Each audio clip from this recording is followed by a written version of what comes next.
Magandang oras mga kababayan, mga ka-Golden Boy. Nako, mayroon ng pahayag si Trump ngayon. Alam naman natin na ang ugali ni Trump ay ano talaga yan, pabigla-bigla at mapusok. Sabi ni Trump, kasi may narinig si Trump na mga sinasabi ng mga Iranian official na mukhang mga galunggong, isip, mga ano lang, lamok, walang utak. Sabi nila ay yung sinabi daw ni Trump na nagkipag-deal sila at meron silang ibibigay na gift. Yun lang ay puro daw yung kasinungalingan at gawa-gawa lang daw ni Trump. Kaya ngayon si Trump ay medyo nagalit. Sabi ni Trump, kapag hindi kayo magipagsundo, bukas bumbahin ko kayo.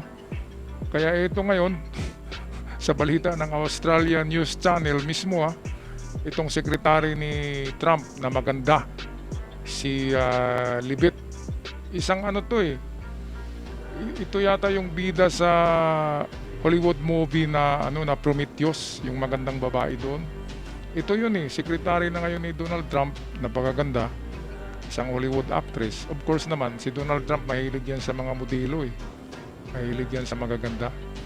Kaya itong Australian News Channel atin pakinggan sa balitang ito na ipagpatuloy ni Trump ang pagbomba sa Iran, baka bukas. Kasi 5 days yung binigay ni Trump meron ng 2 araw. So 3 araw na lang ang natira. Ay magtago na naman sa lungga yung mga Iranian na yan na parang mga karaykay. Dahil tatapusin na ni Trump yung power grid, yung kanilang oil refinery. Yun na yung titirahin at flatten to the ground. Flat na talaga ang Iran. Ang gagawin na final blow ni Donald Trump. Plus, boots on the ground. Lahat ng mga hukay ng mga karaykay na yan ay papasukin. Pati ang Kurbs lalabas na at atake rin, pati na ang Qatar at Saudi Arabia magpadala rin ng sundalo. Total collapse, total defeat. Wala na kahit buni hindi na babalik yung buni sa balat kapag ganyan na atake ang gagawin. Kaya dapat pag-isipan na ngayon ng Iran. Sabi nga ni Putin through his secretary, through his spokesperson, na sumurinder ka na Iran dahil talo ka na at magipag-negotiate ka kay Trump. Dahil mahirap na kapag bumbahin niyang oil refineries ay maapektuhan din ang Russia. Kasi strategic partner merong investment ang Russia diyan, katulad din ng China. Kaya dapat pag-isipan ng Iran yan. Pag-isipan ng Iran. Ang problema walang isip kasi isip lamok. Okay, so ito ang balita atin panoorin. Now for Iran to hold talks looking at ending the is the ultimate question, isn't it? President Trump had set out essentially a 5-day deadline that expires 48 hours or so from now for Iran to hold talks looking at ending the conflict, or he would go and target their energy infrastructure and power plants. What we have heard from the White House today, though, is a real ramping up of the language, saying agree to these talks, agree to this deal, or the United States will hit you harder than you have ever been hit before. Sinabi ni Trump na I will hit you harder that you never been hit before. Sabi nga ni Trump, hindi nila alam kung saan ang galing Tinamaan sila, hindi nila alam Ganon din ang gagawin ni Trump sa pangalawang pag-atake. Makita nila na kakaibang atake, hindi pa nila nararanasan. Sobrang bigat, harder than ever, sabi ni Trump.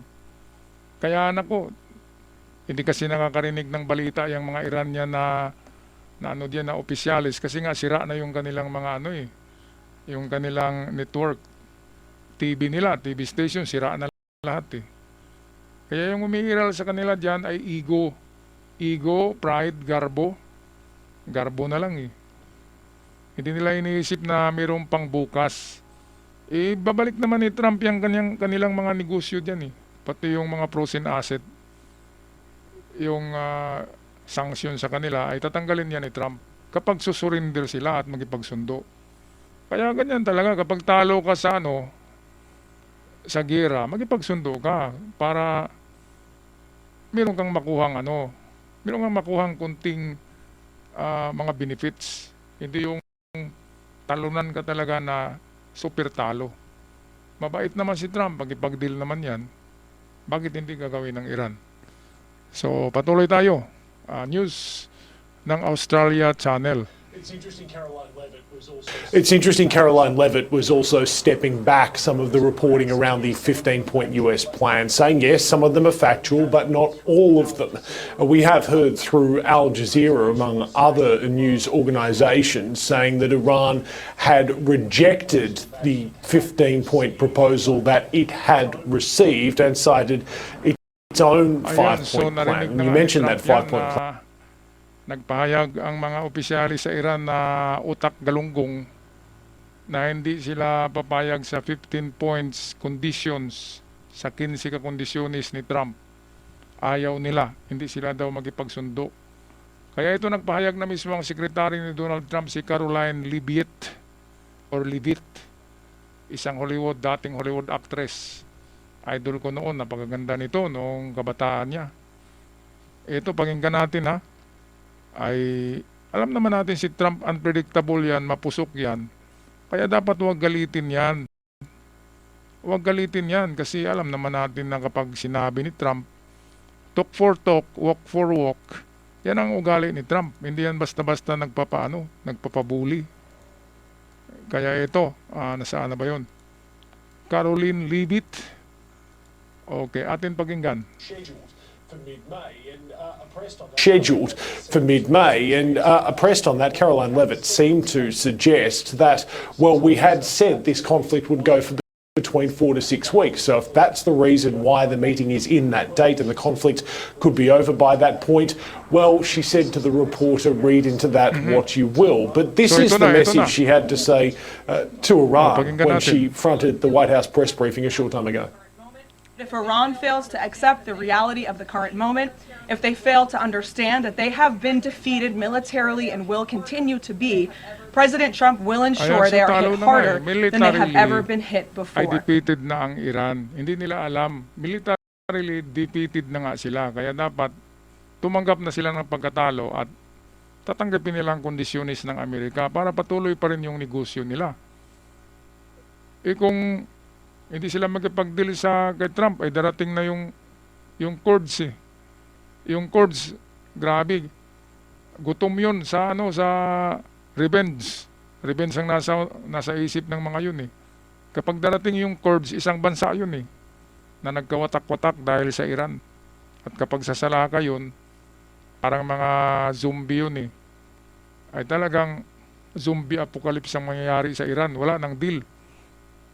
Kasi nandyan na yung Kurds na uhaw sa revenge. Di ba? Nandyan pa ang Saudi Arabia at Qatar na galit. Ay baka babalatan yung mga opisyalis dyan, babalatan at pagulungin sa asin. Di ba? Kaya ngayon pa lamang makipagsundo na sila kung may utak. So ito si Caroline Leavitt, sabi niya ay militarily defeated na ang Iran. So dapat hindi na magmatigas ng ulo. O balik tayo sa kanya. President Trump does not bluff and he is prepared to unleash hell. President Trump does not bluff and he is prepared to unleash hell.